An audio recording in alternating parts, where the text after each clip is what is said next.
वडोदरा में एक आदिवासी महिला विधर्मी का शिकार हुई है। लव जिहाद के नाम पर इस महिला को फंसाया गया है। ये महिला डिवोर्सी महिला है। तब रेलवे में फिटरमैन के तौर पर नौकरी करने वाले मोहसिन की ओर से ये पूरा कारस्तान किया गया है। साल 2020 में कैटरिंग के काम के दौरान आरोपी मोहसिन के संपर्क में आदिवासी डिवोर्सी महिला आई थी। तब मोहसिन पठान ने अपनी पहचान मनोज सोनी के तौर पर दी थी और डिवोर्सी महिला को शादी की लालच देते हुए उसे अपनी हवस का शिकार बनाया था, जिसके बाद डिवोर्सी महिला के साथ मोहसिन पठान ने शादी भी की।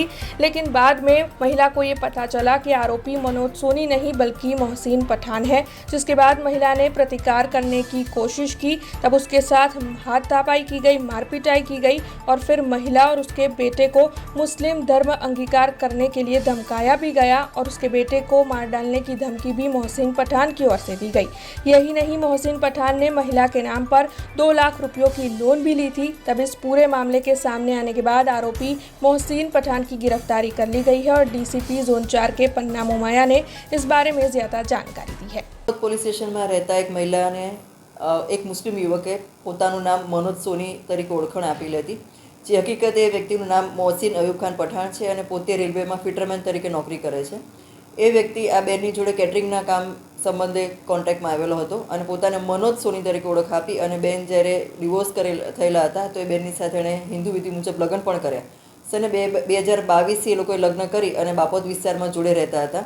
બેનને જાન્યુઆરી મહિનાની 14મી તારીખે ખબર પડી કે આ વ્યક્તિ ખરેખર તો મુસ્લિમ છે અને હિન્દુ નથી। ત્યારે બેને પ્રતિકાર કર્યો તો એ વ્યક્તિએ બેનને મારઝૂડ કરવાનું શરૂ કરી। એમના બાળકોને પણ કીધું કે એને મારી નાખશે અને બેનને અને બાળકોને મુસ્લિમ ધર્મ અંગીકાર કરવા માટે ખૂબ દબાણ કરવામાં આવ્યું અને એમને પરેશાન પણ કરવામાં આવ્યા।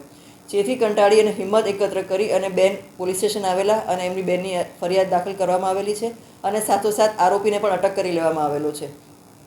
આ વ્યક્તિએ બેનનું શારીરિક અને આર્થિક શોષણ પણ કરેલું છે।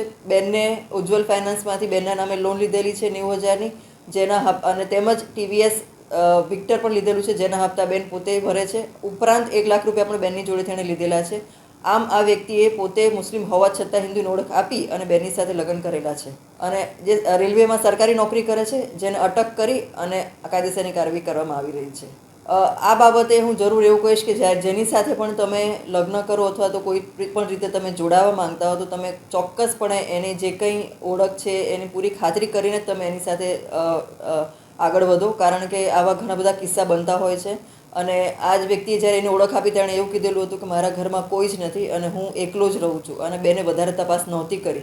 બેન ડિવોર્સી હતા એટલે કદાચ એમને વધારે તપાસ કરવાનું વ્યાજબી નહીં લાગ્યું હોય, પરંતુ આ બાબતે કોઈએ પણ હવે પછી આ એક આપણા માટે એક એવો કિસ્સો આપણી સામે આવ્યો છે કે જેમાં અંધવિશ્વાસ ન મૂકી અને તેમજ પૂરી ખાતરી કરીને જ પછી આપણે આગળ વધવું જોઈએ।